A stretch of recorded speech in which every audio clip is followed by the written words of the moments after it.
Hello बच्चों, चलिए प्रश्न को समझते हैं। 20 फेरों की एक कुंडली का क्षेत्रफल 1.5 वर्ग सेमी है तथा इसमें 3 एम्पीयर की धारा बह रही है। यदि कुंडली को 0.5 वेबर प्रति वर्ग मीटर के एक समान चुंबकीय क्षेत्र में इस प्रकार लटकाया जाए कि कुंडली का तल चुंबकीय क्षेत्र के समांतर हो तो उस पर लगने वाले बल युग्म का गुण ज्ञात कीजिए। हमें कुंडली पर लगने वाले बल युग्म आघूर्ण का मान ज्ञात करना है।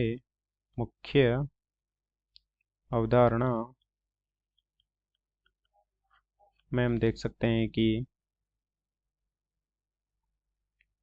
इस प्रकार से एक समान चुंबकीय क्षेत्र है। इस प्रकार से एक समान बाह्य चुंबकीय क्षेत्र B सदिश है। इस बाह्य चुंबकीय क्षेत्र में जब किसी चुंबकीय द्विध्रुव या छड़ चुंबक को माना कि इस प्रकार से रखा जाता है, जिसका N ध्रुव इस प्रकार से तथा S ध्रुव है, तो S से N ध्रुव की ओर चुंबकीय द्विध्रुव आघूर्ण M सदिश की दिशा होती है, जो कि माना कि इस बाह्य चुंबकीय क्षेत्र से थीटा कोण पर है। तो इस छड़ चुंबक पर लग रहा बल आघूर्ण टो सदिश बराबर होता है M सदिश का B सदिश की दिशा के साथ सदिश गुणनफल तथा परिमाण के रूप में ये हो जाएगा MB साइन थीटा। और एक छड़ चुंबक एक चुंबकीय द्विध्रुव आघूर्ण की तरह व्यवहार करती है और हम देख सकते हैं कि एक धारावाही लूप छड़ चुंबक की भांति व्यवहार करता है। माना कि इस प्रकार से एक धारावाही लूप है, इस प्रकार से, जिसमें वामावर्त दिशा में I धारा प्रवाहित हो रही है तथा इसका क्षेत्रफल A है।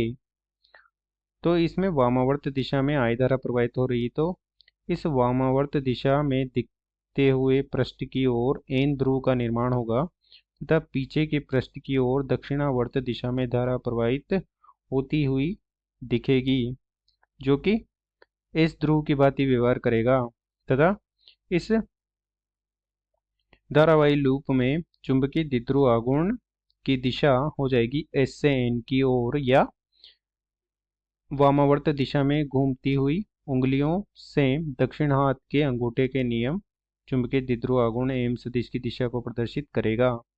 माना कि ये M सदिश इस बाह्य B सदिश की दिशा के साथ थीटा कोण बना रहा है, तो इस धारावाही लूप के लिए भी चुंबकीय द्विध्रुव आघूर्ण का मान M सदिश का B सदिश की दिशा के साथ थीटा कोण ही होगा, परंतु इसके लिए चुंबकीय द्विध्रुव आघूर्ण M का मान हो जाएगा I गुणा A, जहाँ I इस धारावाही लूप में प्रवाहित धारा तथा A इस लूप का क्षेत्रफल है।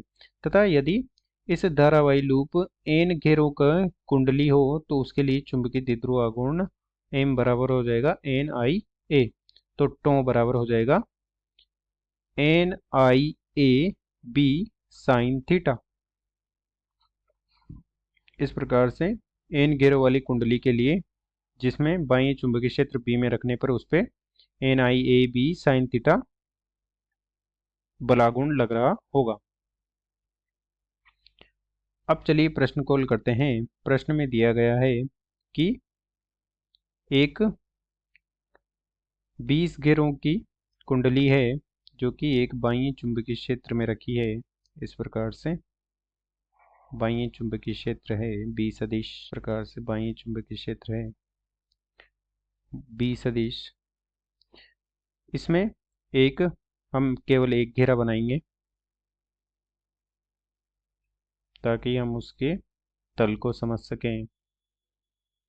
इस प्रकार से कुंडली में घेरों की संख्या 20 है तथा इसके एक घेरे का अनुप्रस्थ काट का क्षेत्रफल 1.5 वर्ग सेमी अर्थात 1.5 गुणा 10 की घात -4 वर्ग मीटर हो जाएगा तथा इसमें प्रवाहित धारा I बराबर 3 एम्पियर है। इस प्रकार से वामावर्त दिशा में माना कि I धारा प्रवाहित हो रही जिसका मान 3 एम्पियर है तथा बाह्य चुंबकीय क्षेत्र B का मान है 0.5 वेबर प्रति वर्ग मीटर तथा इस धारावाही लूप का तल चुंबकीय क्षेत्र के समांतर है, ऐसा हमें दिया गया है। तो हम देख सकते हैं कि हमने जो धारावाही लूप बनाया है उसका तल तथा इस चुंबकीय क्षेत्र का तल समांतर है।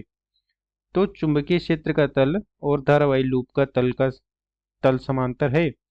तो हम देखेंगे कि इसमें वामावर्त दिशा में धारा प्रवाहित हो रही है, तो इधर तो n बन जाएगा और इसके पीछे की ओर s बनेगा, s ध्रुव बन जाएगा। तो इस धारावाही लूप के लिए चुंबकीय द्विध्रुव आघूर्ण की दिशा तल के लंबवत बाहर की ओर इस प्रकार से एम सदिश की दिशा होगी, जो कि इस चुंबकीय द्विध्रुव आघूर्ण के साथ समकोण का चुंबकीय क्षेत्र के साथ बाह्य चुंबकीय क्षेत्र के साथ समकोण का निर्माण करेगी। तो थीटा बराबर हो जाएगा 90 डिग्री। और इसलिए हमने एन घेरों का नहीं बनाया, हमने केवल एक घेरे बनाए, क्योंकि ये इस तल के लंबवत अंदर की ओर एन घेरे होंगे। इस प्रकार से एन घेरे होंगे अंदर की ओर, जो कि हमने नहीं बनाए, हमने केवल एक घेरा बनाया है ताकि हम इसकी चुंबकीय द्विध्रुव आघूर्ण तथा बाह्य चुंबकीय क्षेत्र की दिशा को समझ सकें। और हम देख सकते हैं कि इस धारावाही लूप या कुंडली पर लग रहा बलागुण हो जाएगा NIAB साइन थीटा, और थीटा बराबर 90 डिग्री है, तो साइन 90 डिग्री का मान हो जाता है 1। तो मान रख देंगे इसमें, ये हो जाएगा एन का मान हो जाएगा 20 गुणा आई का मान हो जाएगा 3 और ए का मान हो जाएगा 1.5 गुणा 10 की घात -4 गुणा हो जाएगा 0.5 और गुणा हो जाएगा 1, और टों का मान हमें प्राप्त हो जाएगा 4.5 गुणा 10 की घात -3 न्यूटन गुणा मीटर। तथा चूंकि चुंबकीय द्विध्रुव आघूर्ण सदिश है और हमने देखा है कि टों होता है, टों सदिश बराबर होता है एम सदिश का बी सदिश की दिशा के साथ सदिश गुणनफल, अर्थात एम सदिश से बी सदिश की दोनों एक तल में हो तो बलागुण होगा इनके लंबवत तल में बाहर की ओर या अंदर की ओर। अर्थात इस प्रकार से माना कि एम और बी एक तल में हैं, इस प्रकार से माना कि इस तल में है, तो इस प्रकार से लंबवत बाहर की ओर या अंदर की ओर होगा। और यहाँ हम देख सकते हैं कि एम से बी की ओर जाने पर हमें तल के लंबवत बाहर की ओर टों सदिश प्राप्त होता है। तो हम देख सकते हैं कि टों सदिश की दिशा होगी, टों सदिश हो जाएगा 4.5 गुणा 10 की घात -3 न्यूटन गुणा मीटर बी सदिश व एम सदिश के तल के लंबवत, क्योंकि यहाँ हमने एम और बी अपनी मर्जी से बनाए, तो तल के लंबवत होगा बाहर या अंदर, ये स्थिति पर निर्भर करेगा कि हमने किस प्रकार से बनाया है।